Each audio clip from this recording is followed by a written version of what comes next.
Jusqu'où était-il acceptable l'autre capitalisme, celui de la finance? Depuis des années, les banques sont lancées dans une spirale infernale, une course au profit qui a peut-être brisé des êtres humains, d'humbles rouages du système, comme Daniel, mort au début de cette année.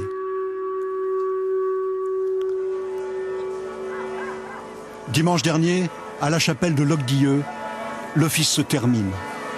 Parmi les fidèles, une femme qui a perdu son mari et à qui ses amis apportent sollicitude et réconfort à la sortie de la messe.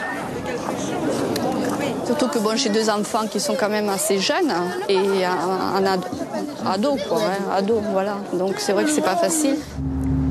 Pour Régine, tout a basculé le 21 janvier de cette année. Son mari Daniel, conseiller financier à la banque BNP Paribas, se suicide. Je m'en veux, même des sentiments de culpabilité, de rien avoir vu venir ou de pas avoir réussi à arrêter ça, quoi. Donc c'était la rue où travaillait mon mari. Et la banque se trouvera donc à votre droite. Voilà. Et vous êtes revenu ici de temps en temps? Oui, j'y reviens. Car c'est à l'intérieur de son agence que Daniel s'est pendu. Il est 15 h ce lundi, jour de fermeture. Pourquoi il a fait ça? Pourquoi, alors que j'y avais dit, mais démissionne le lundi, quand il a bien voulu me parler pour la première fois de son travail et me dire toute la peine qu'il avait, il s'est mis à pleurer, lui qui pleurait jamais.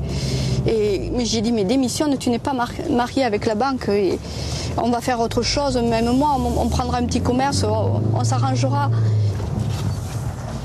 Voilà.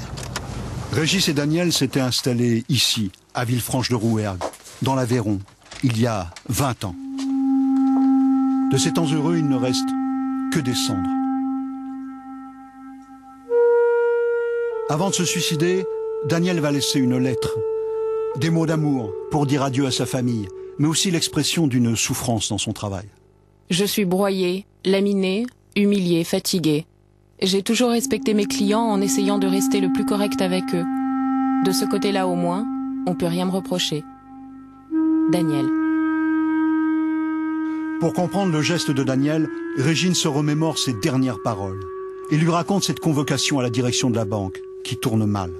Il m'a dit, tu sais, ça va pas. J'ai été convoquée jeudi à Albi et ça s'est très mal passé pour moi. On me reproche de ne pas avoir fait de produits financiers. Et pour moi, ces produits financiers, je ne veux pas les faire pour la bonne raison que c'est pas des produits sûrs. Donc il m'a dit, mon métier à moi, c'est de faire gagner de l'argent à mes clients, pas de leur en faire perdre. Et j'ai dit, mais dans ce cas-là, tu as raison, tu as bien fait de ne pas les faire. Oui, mais il m'a dit, en haut, ils n'entendent pas ça de cette façon-là, donc il faut absolument que je les case et j'ai l'intention de ne pas le faire. Ces produits financiers que Daniel refusait de vendre à tout prix à ses clients, ce sont des SICAV, des obligations, des actions, touchées de plein fouet par la crise financière actuelle. Daniel était considéré comme un excellent banquier par ses amis. Pourtant, sa direction l'a rappelé à l'ordre pour manque de résultats. Mais ce délégué syndical dénonce une pratique commerciale agressive, pas forcément favorable pour le client. Le reproche qui semble lui avoir été fait, c'est de ne justement pas avoir placé des produits spéculatifs à ses clients. Et lui, il aurait dit, mais attendez, dans la conjoncture boursière, là, c'est pas bien pour mes clients. Et il a eu raison. D'autant plus qu'il y a Et il a eu raison, puisque le jour où il s'est suicidé, c'était le 21 janvier, c'est le jour où il y a eu le premier crack significatif de la crise dans laquelle on est plongé aujourd'hui. La banque BNP Paribas a refusé de s'exprimer sur cette affaire devant une caméra. Et ce n'est qu'au téléphone que nous obtiendrons une réponse de la direction.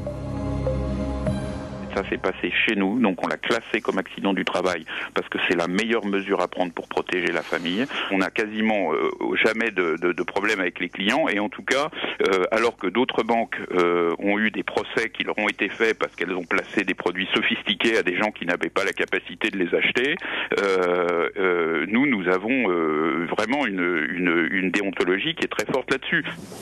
Aujourd'hui, Régine est en colère contre la banque. Elle a porté plainte pour harcèlement moral, mais son dossier a été classé sans suite.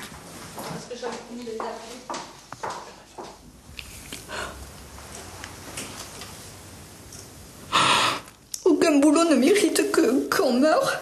Aucun. Et qu'on laisse plus une famille et des enfants si jeunes, quoi.